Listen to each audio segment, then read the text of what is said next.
சித்தர் சொல்லும் மன அழுத்தம் குறையும் வழி. சித்தர்கள் மன அழுத்தத்தை ஒரு நோய் என்று பார்க்கவில்லை. அதை மனம் தன்னை மறந்த நிலை என்றுதான் சொல்கிறார்கள். ஒன்று மனம் ஓயாததால்தான் அழுத்தம். மனம் ஓடினால் துன்பம், மனம் நின்றால் சிவம்.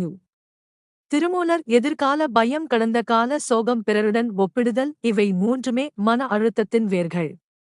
2 சித்தர் சொன்ன முதல் மருந்து மூச்சு. அகத்தியர் அறிவுரை: மூச்சை அறிந்தவன் மனத்தை ஆழ்வான். பயிற்சி: 2 நிமிடம் சோகஸ்மெலி. மெதுவாக மூச்சை இழு. 4 வினாடி சிறிது நிறுத்து. 2 வினாடி மெதுவாக விடு. 6 வினாடி தினமும் 5, 10 முறை. உடனே மனம் தளர ஆரம்பிக்கும். 3 நான் என்பதைக் குறைத்தால் அழுத்தம் குறையும். போகர் சித்தர் சொல்: நான் பெரிதானால் துன்பமும் பெரிதாகும். எல்லாவற்றையும் எனக்கே நடக்கிறது என்று எடுத்துக்கொள்வதே மன அழுத்தம். சித்தர் வழி: இது ஒரு அனுபவம், இது நிரந்தரம் அல்ல என்று நினைவூட்டு. 4 உடம்பே கோயில்.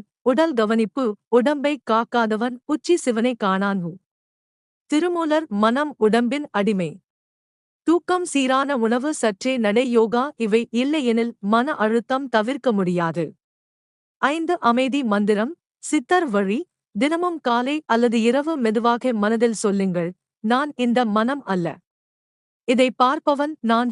மனம் தானாக அமைதியாகும். அழுத்தம் தளரும். சித்தர் முடிவு சொல்லு: துன்பம் உன்னை அழிக்க வரவில்லை, உன்னை உள்ளே திருப்ப வருது. இதை புரிந்து கொண்டால் மன அழுத்தம் குறையும்.